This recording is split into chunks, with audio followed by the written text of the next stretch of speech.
ce jour dédié pour la Refouach Shema de David et Gabriel Ben Suzanne Mazal. Quelqu'un qui n'est pas sur un Shabbat, il n'observe pas le Shabbat, il aimerait bien, mais il n'a pas la force. C'est très difficile pour lui. Alors je vais conseiller au moins d'allumer les bougies de Shabbat. Comme ça n'engage à rien. Au moins, il y a déjà quelque chose qui est fait pour le Shabbat, et puis tout le Shabbat, il va devant lui les bougies, peut-être ça va l'encourager à faire le Shabbat. Alors, il me répond, oui, mais moi ça me dérange pas de pas allumer la lumière, mais j'ai peur que si je fais les choses à moitié, alors Dieu va me punir parce que, décide mon Shabbat, ou tu fais Shabbat, ou tu fais pas Shabbat, faut pas être un pied là, un pied là. Et ça, c'est tout à fait faux. Pourquoi? Une histoire qui provient du grand de la Torah à l'époque, c'était il y a 130, 150 ans, Rav Israël Salanter. D'accord?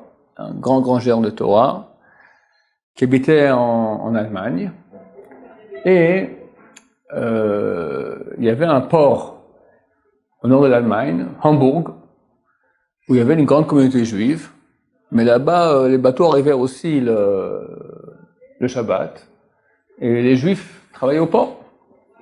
Et un bateau arrive le Shabbat, tu peux pas ne pas, il faut décharger, il faut écrire, il faut faire toutes sortes d'interdits.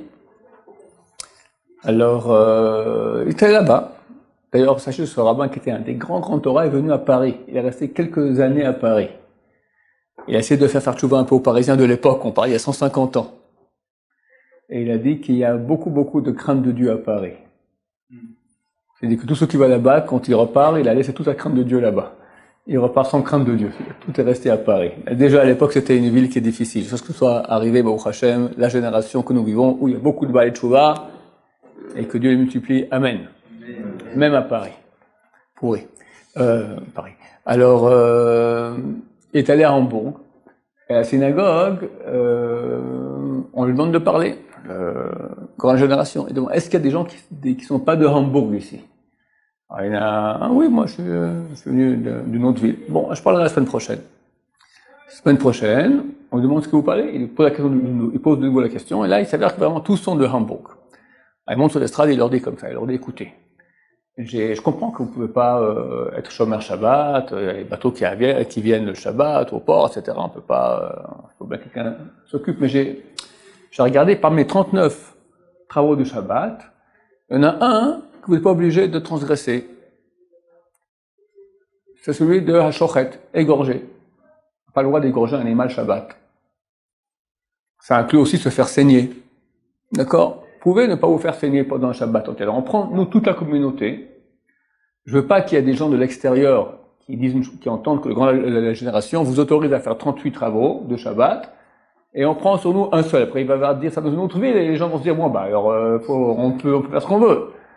Alors, 38, je vous autorise, mais on prend tous sur nous maintenant, toute la communauté, qu'on fait pas Hashochet, cette melacha. Faites attention tout le Shabbat de jamais faire couler du sang. Et ils ont fait comme ça. Shabbat d'après, de nouveau, il y avait des invités. 2-3 Shabbats après, de nouveau, ils sont tout seuls. Ok, j'ai réfléchi encore. Il s'avère qu'il n'y a pas besoin de planter. Quand les bateaux arrivent au port, il n'y a pas besoin de planter une plante dans la terre, n'est-ce pas? Pas besoin. Alors, on prend ce nom maintenant qu'on fait tous la melacha de pas planter. Et comme ça, de Shabbat en Shabbat, il a commencé à aller melacha après melacha après melacha, parce que c'est arrivé au plus dur qui était vraiment nécessaire. Mais là, ils étaient déjà tous le Shabbat, presque complètement. Là, c'est plus qu'un ou deux petits trucs. Et ils ont accepté pour faire venir toute la communauté de Hambourg a fait le Shabbat. Donc, nous non plus, on peut pas dire aux gens, faites 38 travaux et gardez. Si quelqu'un voit vraiment qu'il peut pas, c'est ou tout ou rien, qui commence à faire un peu. Le un peu vaut beaucoup. C'est faux de croire que c'est tout ou rien. Ça, c'est un argument du Yetzer Hara. Des gens me disent, est-ce que quand je vais en boîte, je dois enlever le talit katan, oui ou non? Non, tu le laisses, mais tu mets à l'intérieur pour pas qu'il y ait Chilul Hashem, pour pas qu'il y ait profanation du nom de Dieu, on va dire des gens religieux en boîte, ça se fait pas. Alors, t'enlèves la kippa, tu mets le talit katan à l'intérieur de l'habit, mais tu vas, je dis pas que tu vas aller en boîte. Mais si tu vas en boîte, chas ve shalom, alors au moins t'enlèves pas le talit. C'est deux choses séparées. Il y a le compte des péchés, et tu payeras pour la boîte, t'en fais pas, et il y a le compte des mitzvot, on te payera aussi des bonnes choses pour la mitzvah du talit katan. Baruch Adonai, l'olam, amen, amen.